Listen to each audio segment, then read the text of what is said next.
Oke, Pak Nurdin, saya ke Bang Ege dulu ya. Bang Ege, ada prestasi tapi tidak luar biasa. Anda sepakat apakah memang Sintayong layak dipecat pada saat ini? Bang Ege? Pertanyaan yang paling susah dijawab, terutama karena yang pertama saya percaya pada federasi. Federasi itu punya segala catatan yang belum tentu semuanya Coach Neil dan Pak Bang Nurdin itu bisa disampaikan ke publik.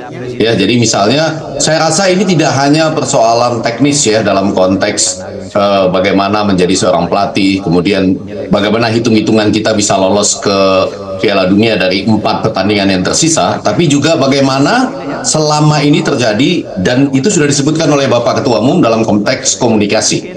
Nah, tidak hanya komunikasi yang harus diterjemahkan oleh JJ itu ya di lapangan atau beberapa asisten lain, tetapi juga saya mendengar komunikasi di antara para pemain yang juga itu misalnya punya masalah dengan coach, dan itu disampaikan langsung kepada Pak Erick Thohir barangkali, atau ada satu pertemuan yang dipimpin oleh Jayadi Jaijes misalnya, yang meminta para pelatih dan ofisial itu keluar dari makan malam pada waktu itu. Jadi ada masalah-masalah komunikasi di dalam yang mungkin tidak bisa disampaikan keluar secara detail, tapi sudah disampaikan sebagai masalah komunikasi oleh federasi dalam hal ini. Serta yang kedua, memang betul masalahnya kenapa dia misalnya dihentikan setelah menang dengan bagus 2-0 atas Arab Saudi misalnya. Nah, tentu dikaitkan kemudian dengan kegagalan di Piala AFF. Itu ada masalah komunikasi lagi. Sampai saat ini saya nggak jelas apakah itu targetnya semifinal, final, atau tanpa target sama sekali. Jadi itu yang menyebabkan kenapa bisa terjadi salah pengertian dalam hal ini. Demikian, saya mau mengatakan mengejutkan dalam konteks selama ini kan Sintayong ibarat pelatih yang sangat dikultuskan gitu ya. Kalau ada orang berani melakukan kritik secara terbuka, apalagi secara tajam, kemudian intinya adalah begitu banyak penggemar, pengagum, dan ada yang mengatakan alat media sosialnya dia. Tetapi intinya sangat dikultuskan dalam konteks. Saya belum pernah lihat seperti ini, Bang Neil Maizar, di dalam sejarah pelatih-pelatih di Indonesia. Jadi ketika federasi mengambil keputusan itu, artinya mereka sedang bertaruh dengan dirinya sendiri, dengan sepak bola Indonesia, berkejaran dengan waktu.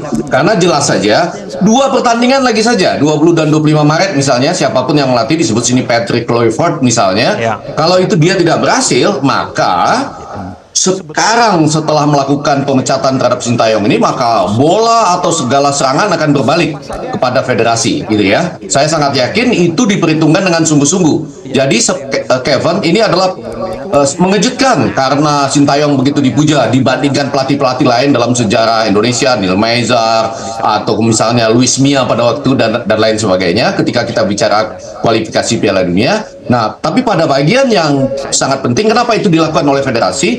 Saya rasa federasi membuat ini sebagai sesuatu perhitungan yang sangat penting antara federasi, ya, nasib sepak bola Indonesia dan diri mereka sendiri. Sekali lagi kita harus membayangkan Roberto Mancini yang disebut-sebut oleh Bung Nurdin Halid tadi digantikan oleh Hervé Renard. Kenapa dia digantikan? Karena antara lain seri satu sama dengan Indonesia.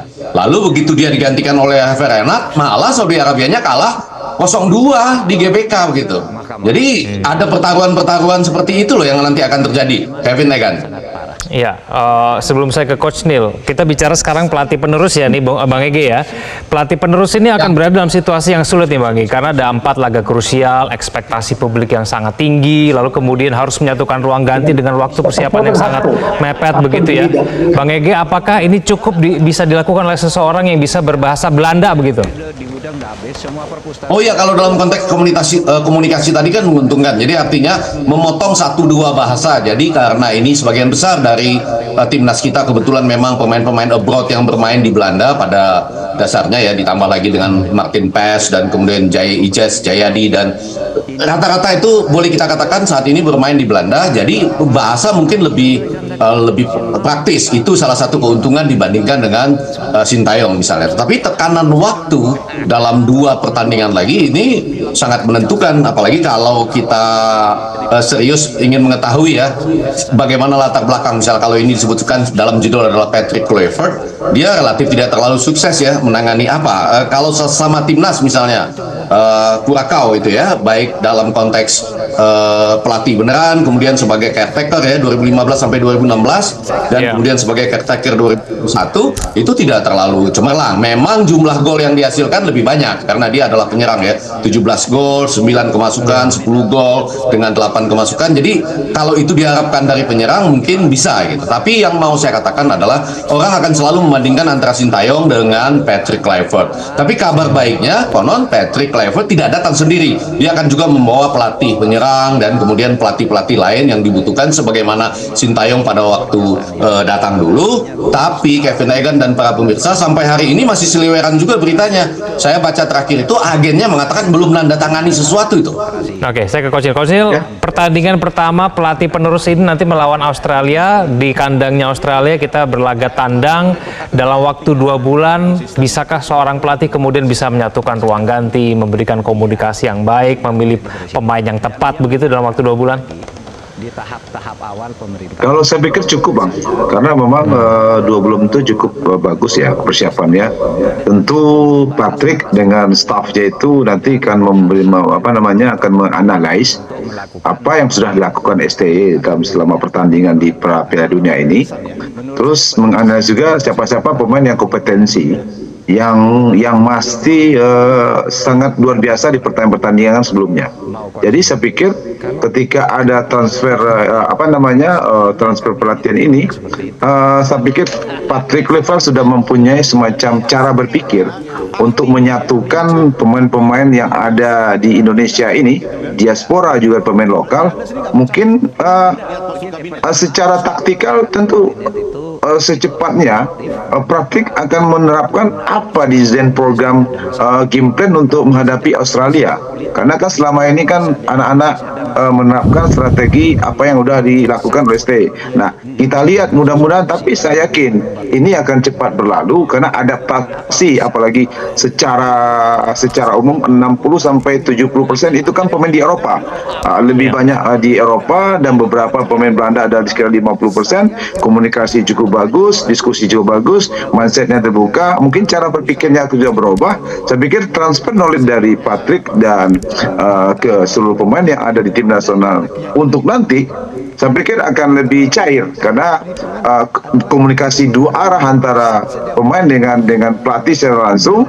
Dan di dalam sepak bola yang penting bagaimana seorang pelatih bisa menerapkan taktikal strategi di lapangan sesuai yang diinginkan, dan itu dibikin game plan-nya dan diaplikasikan bentuk latihan. Mudah-mudahan dengan cara ini, karena waktu masih ada 2,5 bulan, saya cakap cukup, dan saya yakin ini akan ada perubahan yang signifikan dalam cara bermain untuk menghadapi Australia tanggal 20 Maret 2025. Begitu Bang. Oke, supaya kemudian tidak dibanding-bandingkan dengan Sintayong, Bang Ege, apakah memang sebaiknya pelatih baru harus merombak total begitu cara bermain timnas kita?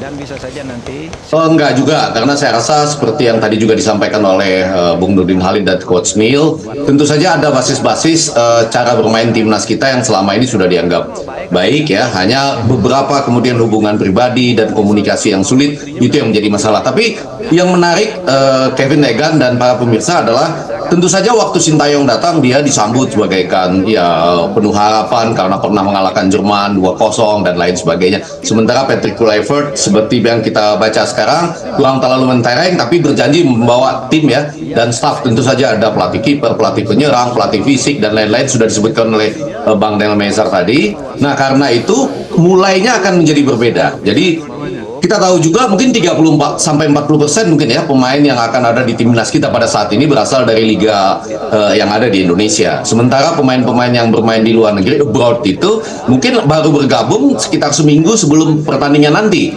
yaitu pada 20 Maret dan 25 Maret itu.